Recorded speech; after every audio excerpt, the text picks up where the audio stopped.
I told you to stop calling me. On my end, it just looks like my arm is just frozen. Like you're doing some kind of Um, cool exercise. yeah. One of the things I noticed about one of your newer videos is you got quite the developed bicep there. Cheers. I used to go to the gym a good bit. It's from all your direct drive wheelbase use, right? That's it, yeah. Yeah. Like in the preview, it seems to just work fine.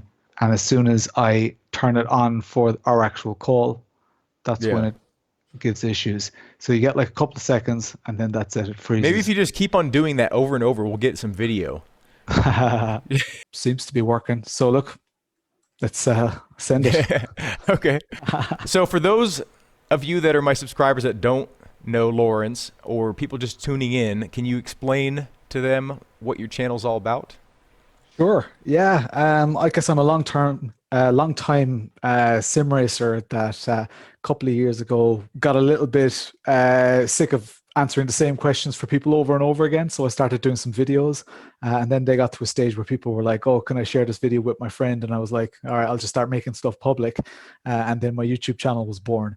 I'm Irish. I'm a father of two. I've been sim racing for about 25 years now or so. Wow. So good long while ago. And that's sim racing with force feedback. Without force feedback and simulating gears and stuff on old like BBC Master System and Sega Mega Drive and all Okay. that kind of stuff.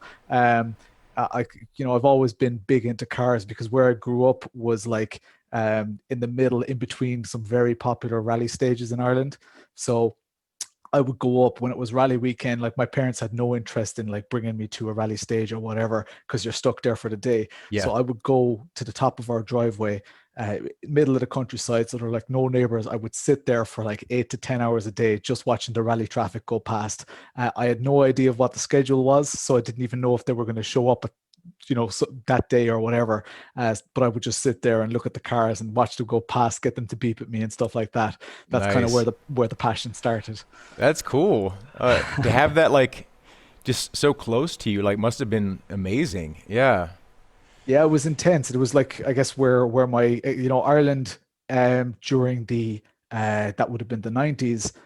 During the 90s, like was full of Japanese cars. We drive on the same side as the Japanese. The Japanese had all these weird laws about you had to get all these tests on your car once the car was over 3 years old. So they just exported loads of cars to us, Australia, the Philippines, stuff like that. But as a result, we got all these really cool cars. And as everybody knows, Japanese cars in the 90s were pretty Yeah. damn crazy. Yeah. Uh, so we still have, every day when you go out, you still see 90s Japanese cars driving around the place. So the whole motorsport thing, even though we're a tiny little country, there are only like 4.5 million people here. But the motorsport heritage is just, yeah, it's phenomenal. It's like And lifeblood. Yeah. yeah, like and even the Japanese motoring scene would be like in a minority compared to like Volkswagens or German car scene is huge here, or even Fords, old Fords, Escorts, rally cars, stuff like that, Yeah. and the Toyota scene, like the older, I guess, the Toyotas that were sold here as well. So not necessarily the domestic, Japanese domestic market. So yeah, motorsport is just massive here. I always say to people that there are loads of farms in Ireland, loads of farmers and stuff, but half the sheds on people's farms are just full of cars. That's cool. So, I mean, you touched upon like, my favorite discipline of or form of racing is rally, like, and so that's great to hear that. How well do you feel like rally is represented in sim racing? I think it's good. It's nowhere near where it should be. Yeah. Like if you think about it, and people often say, "Oh, we don't have a great choice of racing simulators," but we do. We've got an amazing choice of racing simulators. Everything from things that people don't consider simulation, but if we just concentrate on the sims that people do concentrate on that they do consider a sim, Assetto Corsa, ACC, iRacing, AMS2, Race Room, Automobilista 2. We've got a lot of titles. Yeah. And then there are lots of titles that nobody's ever heard of that are Hmm. pretty good simulators as well. So when it comes to track racing and grip racing, we've got it pretty well covered. When it comes to rally, we've got WRC, we've got dirt. But Yeah. for all intents and purposes, I guess in my opinion, there are a lot of arcade aspects to them. Yeah. I mean, they're mass market games. They're not necessarily like they're good. They have a lot of very Yeah. good simulation aspects, but I think we can do a hell of a lot better, and I think Yeah. we can capture the essence of rally. Um, with the technology we have these days, the Hmm. game engines, it's all proven. But things like randomly generated stages would really just Yeah. bring a level to rallying where you have to focus on And your pace talent and notes. your Yeah. seat time and Yeah. your pace notes, rather than memorizing a stage and where you can shortcut and what's a rock and what's not Yeah. a rock, and turning down your graphics and all that kind of stuff, Yeah. uh, which a lot of people do. Now that for me takes away from the simulation element. So I think rally definitely has a lot of room for improvement. Yeah. Do you have you had any experience with Richard Burns Rally? Like A little bit, but it was back in the day. I mean, okay. I came from, so like, my first rally experience, like proper rally experience, with force feedback was Colin McRae Yeah. rally. And at the time, I tried to explain to people that, oh yeah, when you go over a bump, the steering goes light, and when you hit the ground again, it nearly rips it out of your hand. And this was, I mean, that was 1998, 99.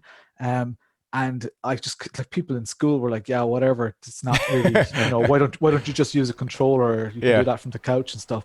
I was like, yeah, but it's not the same. Yeah. And I would have friends over to the house. I'd be like, oh yeah, let's go try and beat my time on such and such a stage. And I'd be like, all right, let's spend 4 hours at this and then go play some football. But they'd be like, 2 minutes in, they'd be like, oh, this is boring. Let's go Yeah. do Where are all something the other else. cars? Yeah. Yeah. Yeah. Yeah. Whereas, I was looking for those hundreds. I was looking for those, Yeah. those opportunities and learning something new. And yeah, it was just, it's a different wavelength. I mean, I always say to my wife that a sim racer is like a magician that can turn 3 hours into 3/10. Um, that's Yeah. that's the Yeah. difference. Yeah. I do recommend checking out Richard Burns Rally nowadays because of all the Yeah, mods. The mods are make it an yeah, I yeah. played the vanilla version. It was not good. The vanilla version of the game is Yeah, it's not garbage because it's still a good game, but it's yeah.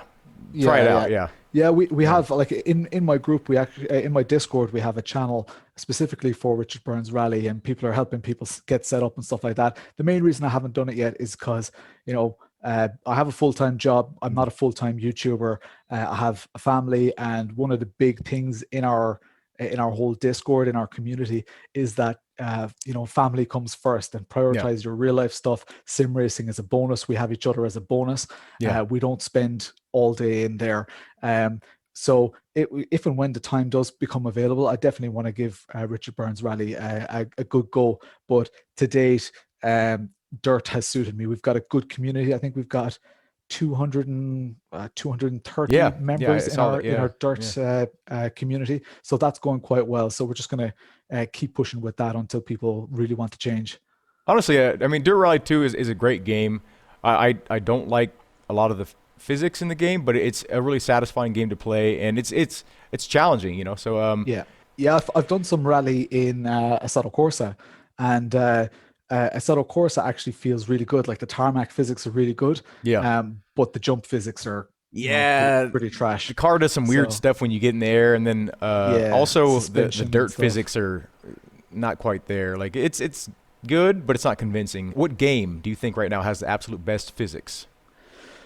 Um, that's a tough one because, um, I mean, if we're comparing to real life? Yeah, it's like I Um, don't know about these $500,000 cars. I don't. Yeah, yeah. I've never So driven one. so I guess I'm not really an authority. The one that I like the most from an all-round physics point of view and force feedback is Assetto Corsa. Okay. Um, but who am I? I kind of think, like sim racing physics, the age-old debate. It's kind of like, imagine you are a professional speaker, and your specialist topic is motorsport. Your specialist topic is motorsport in English. Imagine, you know, all of a sudden somebody's in front of you and they're speaking French, and their specialist topic is also motorsport. It's like, yeah, well, that makes no sense to me. I do English motorsport, and what they're saying just makes no sense to me. Yeah. It's kind of like that difference. They might be saying the exact same things. It's just that I can't translate between the two. And with motorsport, with sim racing, and often, I mean, you take a real life driver, and I don't know how many real life drivers you've seen get into a simulator for the first time, but generally, no matter how good or basic the sim is, they say, "Ah, yeah, that's nothing like the real thing." But people who do both, people who do simulation and they do real stuff, they know exactly how to translate between the two. So they Yeah. know what they need to do in a simulator. They know what they need to do in real life. In Yeah. real life, stuff costs money. In real life, you feel stuff. Through your legs, you feel the seat of your pants. You get the smells. You get all of these indicators that something is happening. All these little bits of feedback. On a simulator, you have other stuff like your butt kickers, your signals through your force feedback. Your sound is a lot more pronounced. Yeah. All you need to do is be able to translate between the two. And I think the only people in real authority to say, which has the best physics are the people who can translate between the two. And pretty much all of us YouTubers, with the exception of a few, have our favorites, but that doesn't necessarily mean that they have the most realistic physics or whatever. So that's a Yeah. long answer to a short question. No, that's a great answer because, and I think that's 100% true. It is hard to say, these physics are better than those physics because, yeah, like most of us have never been in those specific cars. I mean, yeah, I do a bit of local racing, and I built a car for dirt racing specifically. It's an '06 WRX with an STI block and stuff. And it's all forged internals. It's mean as hell. Nice. And then my other daily driver is an '04 hatchback WRX that I Nice. have. Both of them are totally gutted out. I'll go out there and just tear it up in some local areas too. I guess seeing as we're on that topic, I mentioned JDM cars and stuff. And I can send you some photos and you might be able to Yeah. superimpose them. But I have my daily driver at the moment is a 1992 S13 Sylvia, Ooh. Japanese, two-tone green over gray. And that's running about 300 horsepower or so Yeah. that's a lot of fun. And in the shed, I have a 180SX. Man, you got it all covered, huh? Yeah, two S13s. And the 180 is running it's very, very standard. It's about 230 horsepower or so, and that's black.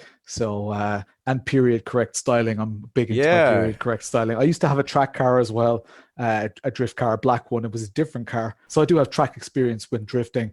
And my only real racing experience is just track day experience in my road cars. Yeah. So never really in a race car. Yeah. So I'm sure they're a lot really, different. Yeah. yeah, it's completely different. So that's the main reason I lead with, I'm not an authority on Yeah. this. Real race drivers are, but maybe a lot of real race drivers don't have a lot of seat time in a simulator. So you really need to find one that sees one complementing the other. Yeah, no, I like that perspective because they're two totally different things. You're stationary. You can have Yeah. motion and stuff, but yeah, for the most part, like not everything's coming through like feeling wise. So yeah, it's important to have that separation and be able to recognize the differences and not compare them directly to each other because you're right, Yeah. they're two separate things. So onto that, how close do you think we are to fully replicating racing? Like, how much further do you think we need to develop things to get to that point?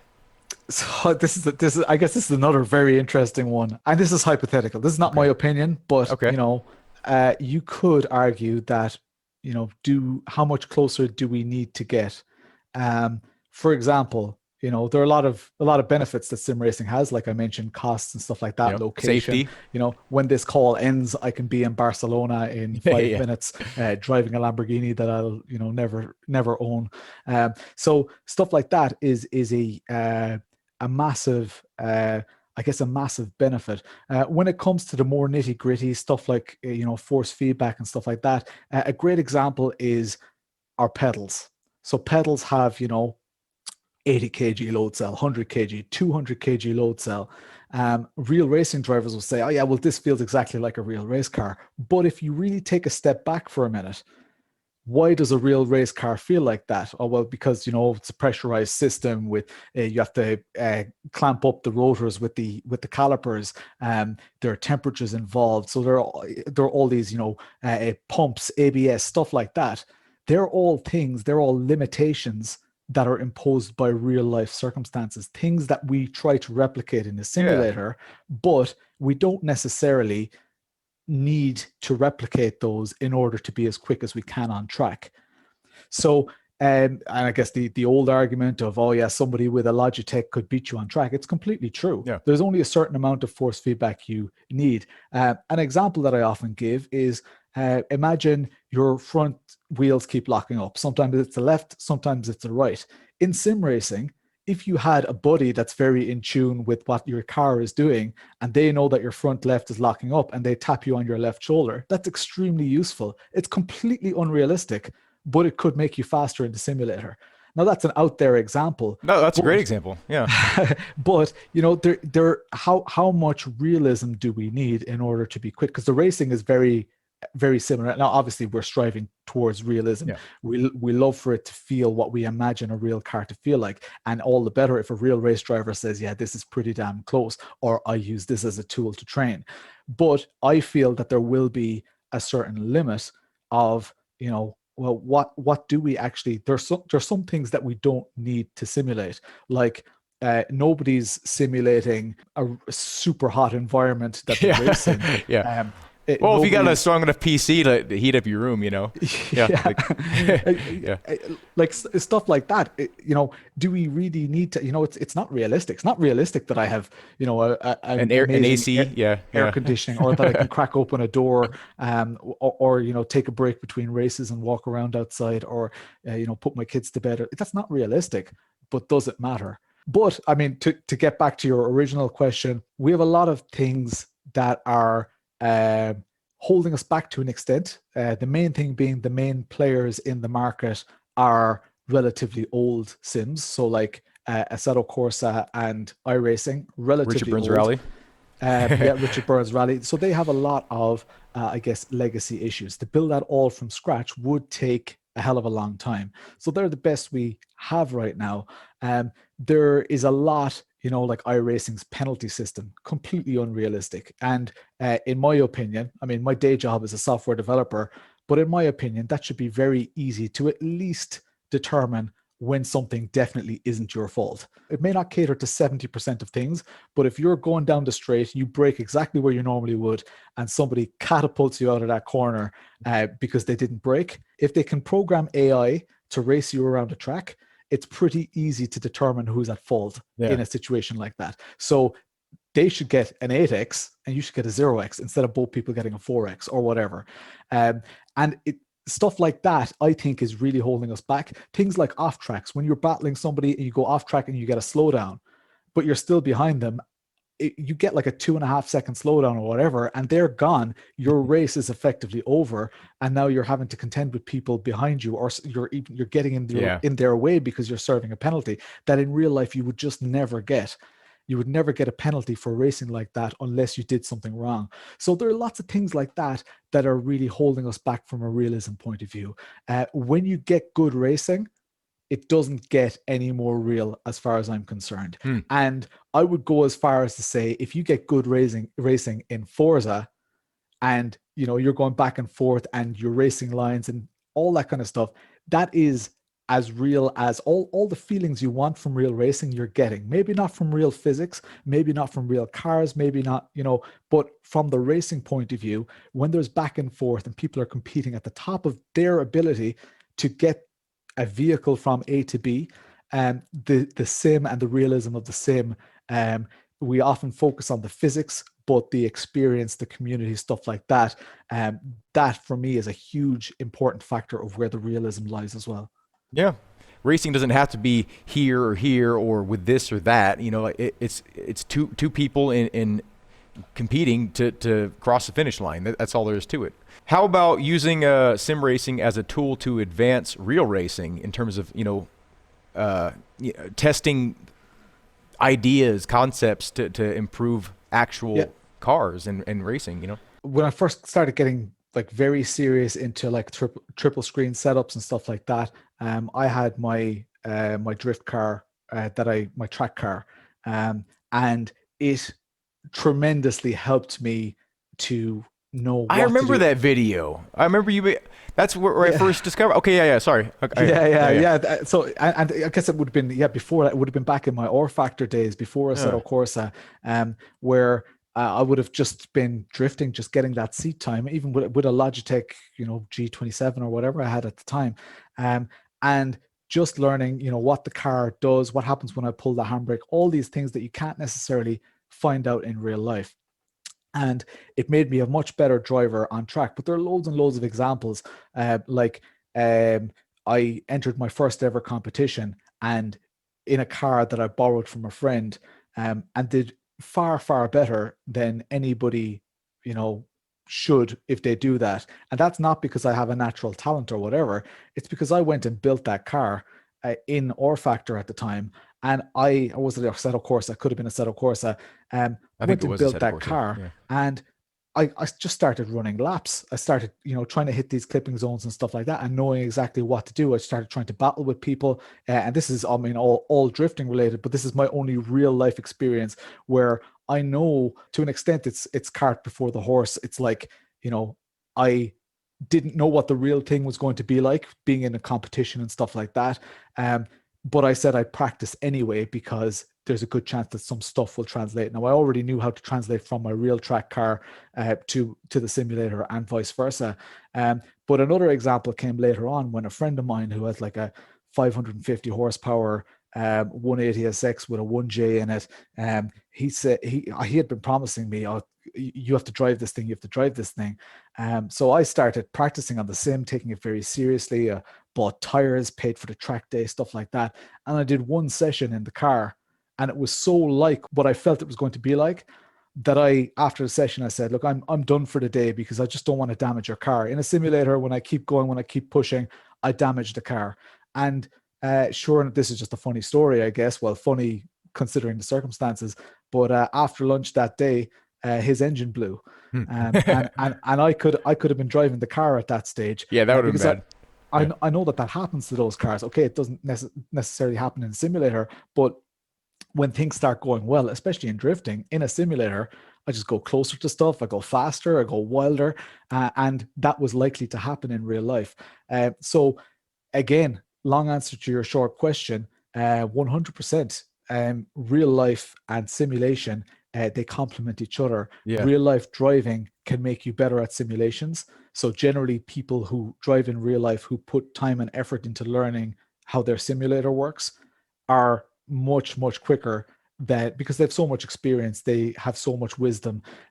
They're generally much, much quicker than people who have only sat at their simulator, and vice versa. People who have lots of simulator experience, when they get on track, they're surprisingly good because they have all the simulator wisdom. Now Yeah. they have a lot of, silly tendencies maybe from arcade games or whatever, but once that kind of equalizes, once that normalizes, it's, yeah, they definitely complement each other.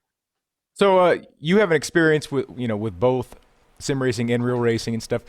Do you find that sim racing has created any bad habits for you in your real car? No, if anything, I think that since I started doing the whole translating of what happens on track to a simulator, I very much kept, even though I drive high-powered rear-wheel drive cars, I rarely do anything silly on the road. Rarely. Um, um, There you go. because I know what can go wrong. Yeah. And it would really need to be a relatively safe environment for me to do anything. And if I want that fix, I can just go do it on the simulator. Nobody's going to arrest me on a simulator. I have a family, I have kids and all that. You know, how am I going to justify losing my license when I have this, simulator sitting Yeah. here at home? And when my real life experience says, like the last question, they're not the same thing, but there's like 60% overlap, Yeah. if not more. And you can take the positives out of that extra 40% on both sides. You have experience with VR, correct? Yes. Okay, so this is like one of my main themed questions throughout all the SIMterviews. How important do you think VR is to the future of sim racing? I think it's huge. I think that if you are a there's a certain, there's almost like a checklist. If you are a very serious racer, there are some things that you really need. Um, I'm not saying you need VR, but you definitely need to try VR because, and again, you need to put that little bit of effort into it. If it makes you nauseous, or if it's not for you, or if you prefer the quality of screens, stick with screens. You're not going to be faster on VR, but the intuitive nature of being able to see your breaking points without necessarily looking out for them on screens. I find you look for a breaking point as soon as that reaches a certain point, and it might be something stupid like the bezels between your monitors. As soon as it reaches that, that's when you start breaking, and that's how you learn to simulate. You're using the tools you have at your Yeah. disposal. In VR, it's very much, it can be something silly like the because you have that depth perception. It can even be the car in front of you, the shapes that they throw, the way that they are braking for a corner. I'm not recommending looking at the car in front of you for your braking points, but your own braking Yeah. points become a hell of a lot more intuitive because that apex is coming at you in Yeah. a dimensional space, and it is much easier, from my experience, to hit apexes in VR and hit them well much earlier. Then on screens, it tends to be kind of a memory thing. You kind of you keep grinding, and you kind of remember where you need to turn in and stuff like that. Yeah.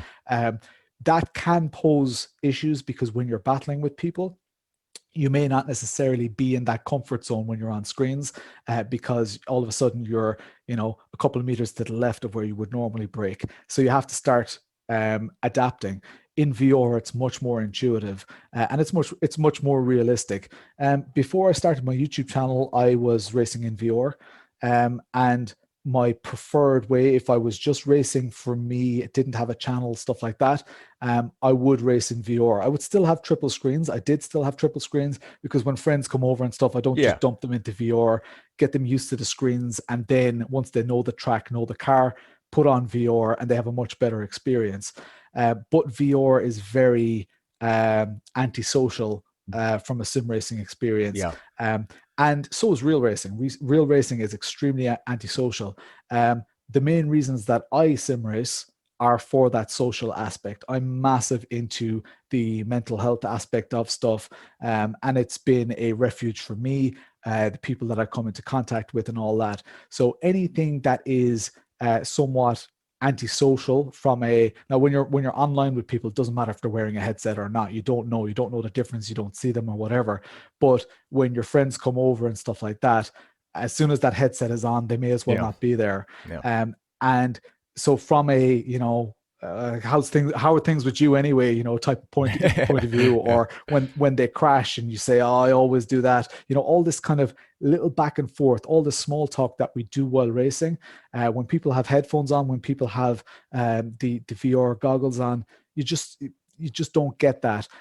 So from a social point of view, it's not great. But from a racing point of view, from a realism point of view, I know the graphics, you need a hell of a lot of computing power and all that. Yeah. Um, but if I was racing purely to win competitions and stuff like that, I would be in VR all day. It's one of those things that's it's pretty mind blowing when you first experience it. And I think VR, it might not suit every type of game genre out there, but in terms of racing, it's the best practical application for VR in my opinion, from what I've experienced. I would agree with that Yeah. because you have real equipment. So the stuff that Yeah. you're doing in game, and again, the in-game animations aren't always as clear, but um or some games don't even have the in-game animations when you're changing gear and stuff like that. But I remember the incredible experience, especially when doing a longer stint in VR, and you've got relatively heavy force feedback, and when you go down the straight and you kind of you just need to regain your composure, get a bit of blood flowing to your hands and stuff. um the sensation when your in-game hand doesn't come off the steering wheel when you lift your hand like that is very surreal, because all of a sudden you're back in the room, Yeah. and all of a sudden you realize, hang on, I'm not actually driving this car. Yeah.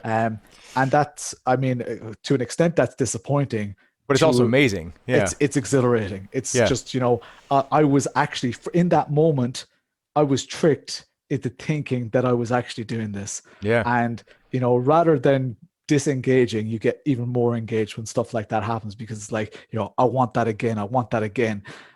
So I firmly believe that when you get that level of immersion, you believe you're there. Yeah. Yeah. And I think that's very important. Also, for a lot of people, that's their form of mental health release is Yeah. they want that isolation. They want to forget about their job, their family, or even maybe their friends. They just want to get away from it. And however they achieve that, that level of immersion can really bring you somewhere. And I completely agree. Sim racing is with the wealth of equipment that we have at our disposal for, I know stuff isn't cheap, but you can No. you can get set up relatively cheap. The PC is still the most expensive part, Yeah. but once you have that, you can get a hell of a lot, and you can beat people with 100K setups with very very little investment. Yeah. My dad used to race. He used to race a lot at Willow Springs Raceway, and he did a lot of motorcycle racing there. But he also did some car racing there. He was a track photographer there, Oh, and nice. so he got to hop in vehicles every once in a while too, other than his own. Yeah, And yeah, yeah, it was really cool to see because he had never experienced sim racing in VR. He had never experienced sim racing, and I popped him in the rig, and put on Willow Springs Raceway, and he said it was like 1-to-1 to real life. Like he said, all the little bumps that I remember are there, and yeah, he and then when I put him in VR, it was like he just instantly kind of like melted into the track. He melted into yeah, the car, and he just dead silent, just 100% focused. Because yeah, you're right. It is therapy for a lot of people. You don't feel bad like investing your time into it because it's it has such depth. There's so yeah. many avenues you can go down. And I'm not saying video games are a waste of time, but like people perceive video games as a waste of time, and they can be if you're not being productive. But there's just something that separates like sim racing from video gaming. Like they're two different things in my mind. I don't know. Yeah, it's like, there's it's almost like, the difference between a video game and playing chess, or, Yeah, doing crosswords or whatever, because you are effectively doing the same thing over and over and over and over. Um, Whereas generally when you're playing video games, you're being entertained. And if the story was the same that every time you played it, that video game wouldn't be great. But yeah, newsflash, when we do simulation, it's the same thing yeah. over and over and You over. want the repetition because that's how you Ex- get better. Yeah, exactly. And yeah, that's, again, that's how we turn the 3 hours into 3/10. And when we are 300ths or whatever, it all becomes worth it. And it's very, I mean, it's easy to see why a lot of people don't understand that. But when you find people who do understand that and do realize the importance, not necessarily the fact that your name is on a score sheet, but the personal accomplishment that goes with being better than you were, or potentially better than people who beat you in the past. yeah. That sense of progression and discipline, and just investing in yourself, is I think a huge aspect of sim racing. Yeah. So I know you review a lot of gear, and you've been killing it by the way with the reviews. Like Thanks. I'm halfway jealous because I'm like man, I wanted to get a hold of that with a review, and you got it. You having all that experience with different gear and stuff, like it must be hard to kind of choose what you select for your main rig. Yeah, it can be. In general, like, yeah, I get a good supply of hardware, especially in the early days. I guess 2 years ago. I mean, even up to last year, it was my own money. I was buying something Yeah, for the purpose of reviewing it and then selling it at a loss. So yeah, reviews were costing me massive money. But again, with the graft of just doing it over and over again, companies kind of want that. yeah, I have, I guess, strict rules about how I engage with companies, and because I don't do reviews that absolutely slate a product when there's an opportunity for me to say to that company, hey, this, that, and that, can we improve this? Can we see it on a future version? And if they're like, actually, that's a good idea, or we have another version coming, then I'll say, well, I was reviewing this, but can I review maybe your future version? Because right now, neither of us really wins. And the most valuable thing I can ah, say to you right now is, this needs improvement. And if we can bring that to the world, I guess together, I don't take any credit for it or whatever, but if the product can be better when I review it, then they get a better deal out of it and I get a better deal out of it, because at the end of the day, I don't want to slate people's products. Every product has negatives. Like, by all Yeah. means, we need to say all these negatives about products, and consumers need to be empowered. I can't just do a video saying, yes, buy this thing. I need to say this thing is great because of XYZ, and it's kind of crap because of this. And as long as that balance is constructive, one of the things that I do is I generally do long-term reviews. So when I receive a product, I do a video within a certain time frame, which is just my first impressions, my unboxing and stuff like that. And through the eyes of a dumb Yeah. Irish person, let's see what this thing does. And that's where I make my mistakes. That's where I do. I don't really go into the details of setup and all that, because that'll come in time. Yeah. What I do with the product then is, again, back to your original question, is I install it on the rig and I keep it there for 4 to 6 weeks generally. So that goes for all equipment. Like last year, I put the Logitech G923 came out, and I took my direct drive steering wheel and my load cell pedals off. And for 6 weeks, I had a Logitech G923 and all my competitions, all my racing, all my weekly schedule, I was doing with that Logitech, because I firmly believe you have to depend on that hardware. Unless Okay. you're depending on that hardware and using it in a consistent way, your reviews can't be consistent. Hmm. And sometimes, if you were to get a product, spend a day with it, and release a review, and I don't know if there are other reviewers watching this, but I guarantee you, if you keep using that product, a couple of days later, you're going to be like, damn, I should have said this, Yeah. because now Yeah. this I've is done not that. working. Or I Yeah. adjusted this, and now this thing is actually fantastic. And I feel kind of bad about what I said a couple of Yeah. You days make an ago. update So video. Yeah. yeah, Yeah. so and then you do get update videos and stuff like that. So if you kind of take the time with stuff, but I mean, it's a rat race, right? Yeah. And especially the full-time reviewers, they need to get out really quickly. They need to get that content out. It's about being first. And I And also because you got have a bunch waiting behind there, like other videos to make. yeah, Yeah. Yeah. yeah, and I have the luxury that I have a full-time job. I don't depend on the income from this channel. So, and companies are aware of that when they send me the products, that a review is going to take X amount of time, and I'm going to be thorough with it. But you're probably going to get 2 videos out of it, unless something majorly wrong goes. Then I'm under no obligation to actually make a video at all. Yeah. So stuff like that is all, I guess, yeah, it all feeds into, I guess, how I get the equipment, but also how long it stays on my rig and stuff like that. At the moment, we are in the era of sim racing pedals. And at the moment, I have a bit of a backlog when it comes to pedals. So I mean, it's exciting as well. Yeah. Yeah. But yeah, there's just a hell of a lot happening. But Yeah. I only have one rig, so everything makes it onto that one rig, and when it's there for a long time, Yeah. like 4 to 6 weeks. And all my sim racing depends on that equipment. So yeah, I guess that's just a relatively unique luxury that I have with the structure of the way everything is around here.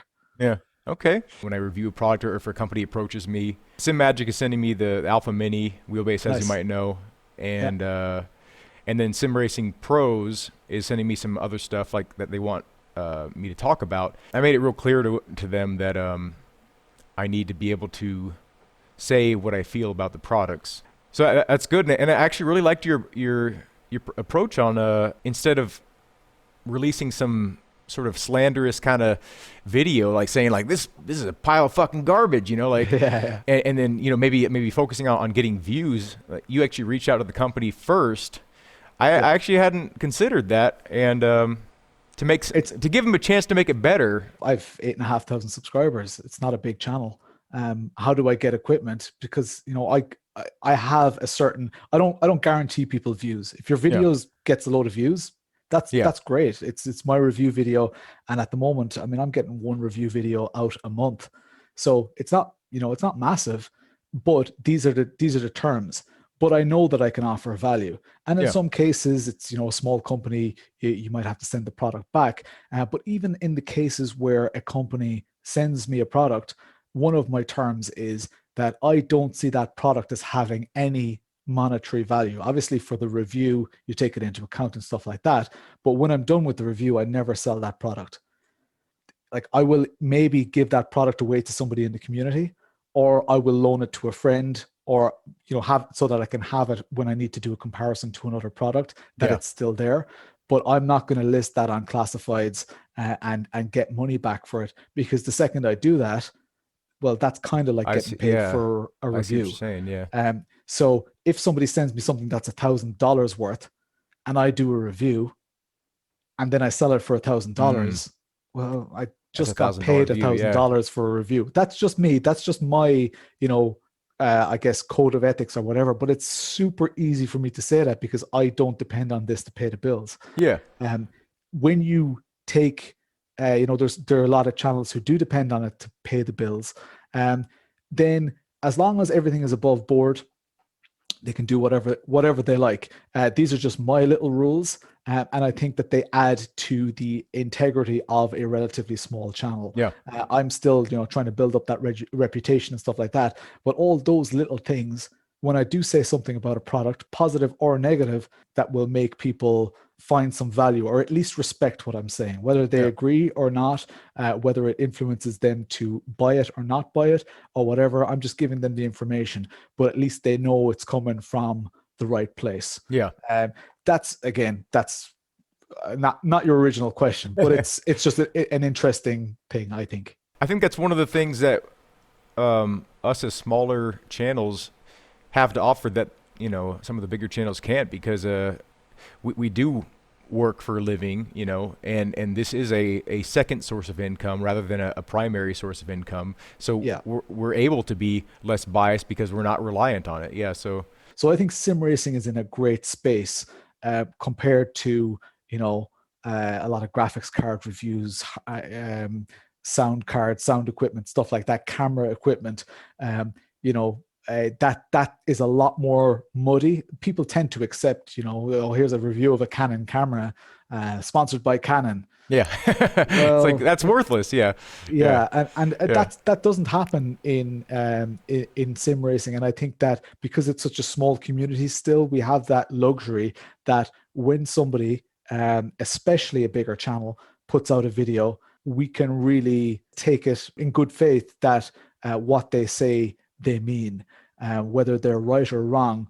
It comes from a good place. So I think that sim racing is in a great place. I should clarify what I was referencing when I said that. There's a channel called Linus Tech Tips. If you're Yeah, familiar with them, they did a review, or I wouldn't call it a review, more of like a look at the product or whatever. But Fnatic had sent them a whole setup, like the yeah, CSLDD, the wheel, the pedals, and all that stuff. And like, what is a channel like that going to say bad about the product? You know what I mean? It yeah, was sent to them for free. They have a huge following. It's literally just to get exposure, which is yeah. a genius marketing move, to kind of go outside of the sim racing community to look for new customers. Like, I would do yeah, the same. I mean, yeah, when a channel is that large, and then when it's not okay, a lot of people who are into sim racing are yeah, into PCs, and they might follow Linus Tech Tips, especially when there's not a huge overlap. A lot of the time, it doesn't matter if they're just having a bit of fun with the product and not really talking about the product. If the yeah, product is seen, it's just yeah, advertising, it's just exposure. But it's difficult to define that line, because it's such an objective yeah, thing, or it's such a subjective thing, I guess. That there are no objective rules around, what is a product. Because I mean, my most honest reviews and my most popular reviews, there is no way that I can argue that they're not advertising the product. yeah, I wasn't paid to advertise the product. They're successful videos where I really liked the product, yeah. and as a result, there's You advertise for advertisement them. from Yeah, that. yeah, yeah, I have a lot of videos that were less interesting, and they don't necessarily advertise, even though they're the exact same format, or they might be super positive or whatever. They're not necessarily, because they don't get that exposure. People don't see them as an advertisement or whatever. So it's a very difficult thing, but I do think, yeah, once you start uh, engaging financially with a company in order to get to do reviews and stuff like that. It's not really a review anymore. Yeah, you become their And employee. Yeah. I like giving stuff away, and over the next 2 months, 3 months or so, we're giving away another. It's about 5 grand worth of stuff. So you're like Yeah. sim racing Santa Claus. Well, people are going to have to tune into the live streams Yeah. to what to Okay. win those prizes. Okay. But yeah, it's just um, it's part of, I guess, yeah, it's just part of the brand that I'm trying to build. Yeah. Yeah. I'm lucky now that I'm where I'm at a stage that if this was my forever rig, and I never get to upgrade again, well, I've probably already completed the game. There's nothing more that I really need. Yeah. Um, it's nice when new stuff comes out to try it and all that. But the goal for me, it may have been in the start, to upgrade my hardware, get access to better hardware and stuff like that. But a lot of the time these days, when I am reviewing something, it's actually maybe inferior to something that I already own. Yeah. That presents its own challenges, especially when you're putting it on your rig for 4 to 6 weeks. Mm. But yeah, it's all part and parcel. And as the channel finds its feet and stuff like that, there's probably just always going to be stuff that's going to be given away because there's only so much storage space I have. Yeah. Yeah. What's the absolute cheapest wheelbase you would be accepting of to have as a forever wheelbase? The diplomatic answer is whatever you can afford. Yeah. But I would definitely say, like, it depends on what you want. But if it is all you can afford, I served my time with a Logitech G wheel. I think they're really good for what they are. They represent incredible value. Yes, they're not the most realistic. They're not the most powerful. They're a little bit noisy, and the software can be clunky. But you know, when it comes to when I compare my Logitech setup at a desk compared to what I have now, am I faster? No, I'm not. Do I enjoy it more? Probably not. Um, it's nice to get access to all this equipment and stuff Yeah. like that. But the racing itself has, it's always been great. It's just really good community racing. Yeah, get a Logitech wheel and pedals, and if you feel self-conscious about it, just never mention it to anyone, and just drive better laps than they do more practice than they do, be more disciplined, beat them on track, and just never, don't use it as an excuse. Don't gloat about it. And someday when it needs to be said, you can say, yeah, well, I'm using a Logitech wheel here, and I'm very, very happy. And generally, that's going to be when somebody is feeling down about their equipment, or they're trying to blame their pedals, and you're just trying to, in a community, console them and say, look, let's have a look at your racing lines or whatever. It's like, well, I'm using even worse equipment on paper, and I can find the time. So let's work together. I think the communities need that. It's very easy to get hung up on the very high end stuff. Yeah. And it's fun. I mean, it's a hobby. It's like with photography, with cars, with everything, everything costs money. And if you want to be different, if you want to get the latest and greatest, it's going to cost you a lot of money. Yeah. But at the end of the day, we have no way of quantifying how much we enjoy something. Yeah. So the two they're almost like separate hobbies. I enjoy sim racing. I enjoy having great sim racing equipment. Yeah. The two go hand in hand, but it is like having, a great space. Like I have a nice room here to do my sim racing in. That is part of my sim racing hobby. Yeah. If I didn't have this space, this equipment would be completely worthless to me. Yeah. So if I was sitting at my TV with a controller trying to do the same thing, or with, a steering wheel that I clamped to a desk, and I was still trying my best and all that, and still getting that enjoyment back out of it, yeah, they're almost like separate hobbies. I mean, I'm sure I've thought about that at some capacity, but that's a great way to put that. And yeah, I can relate to that a lot, actually, because I really enjoy reviewing products generally. Like I used to review like firearms, and I used to review BMX parts, Yeah. just weird random stuff. Like, and companies would send me stuff all the time. Yeah, what I really enjoyed, like sometimes even more than using the equipment, was to break it down. Sometimes take it apart and see how it works. What makes this better than this. Yeah. That's a good point. Like they almost are two separate hobbies. Like for the people that like are are just like relentless gear purchasing. Like maybe they don't even recognize that. Like that's a Yeah. separate hobby. Yeah, and I find that to add to the point even more, especially when you get to, I guess, a certain stage in life where you might have a job, might be a high pressure job, you have a family, you have commitments and stuff like that. A lot of the time, how you enjoy your sim racing is by impulse buying something new. It is by having something shiny on your rig. So at Yeah. least when you walk past it and you know you can't use it, at least you can get some comfort in the fact that you have the best that you can afford. Yeah. And that is part of the sim racing hobby for many people. And you can, the hardware is one aspect, but if you have a great community that you can race with, that gives you great comfort because if you go into your Facebook group or your Discord or whatever, and they're talking about some random stuff, nothing to do with sim racing, it gives you great comfort and it all ties back to that sim racing. So I don't have a lot of time as a parent to do my sim racing. So the whole obsession with getting nicer equipment and stuff like that is because, well, Hmm. my desk where I work every day is over here. Yeah. I work from home, and here's my rig. So at least while I'm in a meeting and daydreaming, I can say that's a pretty nice rig. Yeah. Yeah, and it is a very nice rig. Cheers. Let's end it with something simple. Top three simulators. Okay. Um, Again, relatively biased and uneducated because I've spent time in these simulators. Number three, I mean, I use three main simulators at the moment. Okay. The one I use least is Dirt Rally 2, Okay.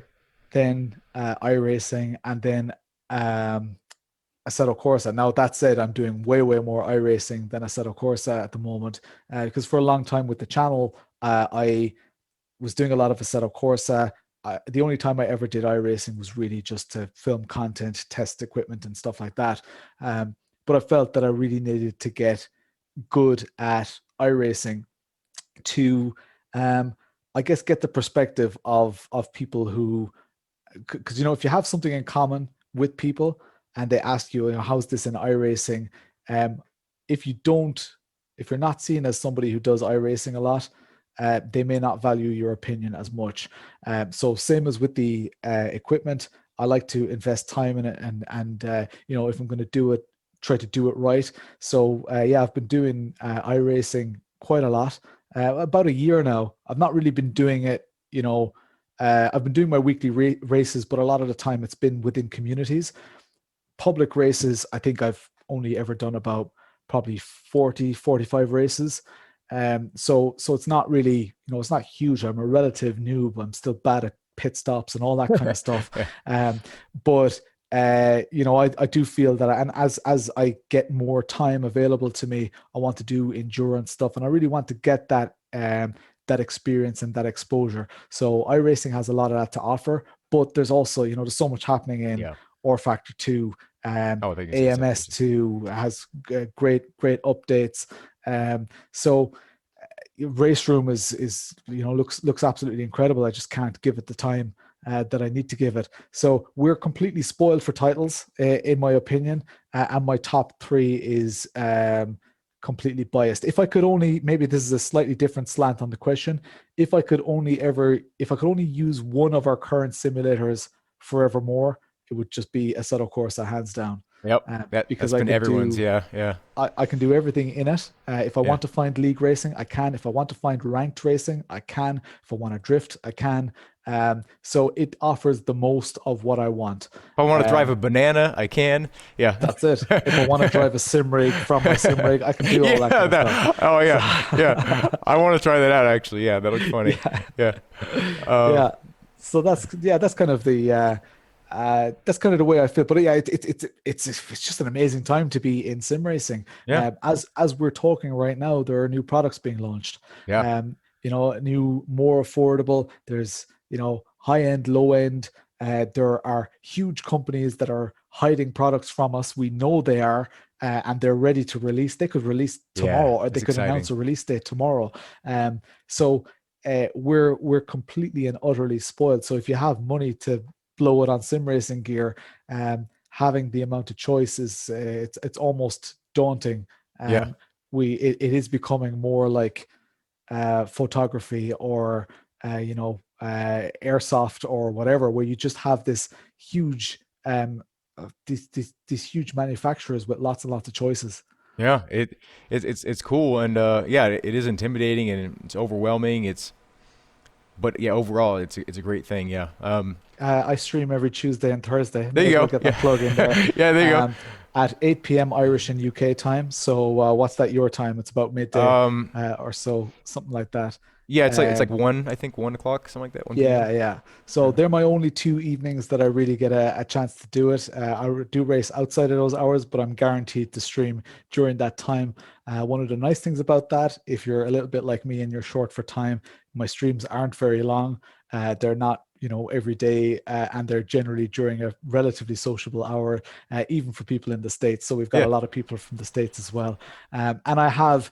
Uh, I mean, I'm very proud of my Discord community. Yeah. So if you're interested in joining my Discord community, do pop along. There should be a link in any of my videos. It's booming. It's Yeah. a kind of we're talking about upgrading our equipment here and stuff, Yeah. but it's a pressure cooker in there because people upgrade their equipment, and then they know, because it's, I mean, everybody's at a different stage of the ladder, right? We've got people all different ages, uh, you know, uh, races, ethnicities, like when Ireland goes offline, we've got Australia and New Zealand come online, and the people in the States start finishing work, and it's just a 24-hour thing now. Yeah. But people are, when they're done with their hardware, rather than meeting some stranger off Facebook Marketplace, they're just making it for sale in the community. Yeah. Generally it's a quick sale, or even for free. They're giving away like Wow.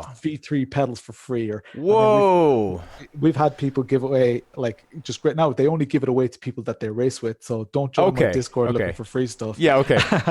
but I was like, that's it's just intense. Yeah. it's a tight community, and when people give into that community, people tend to get a lot out of it. Not always stuff or whatever, but people want to reward other people with, Yeah.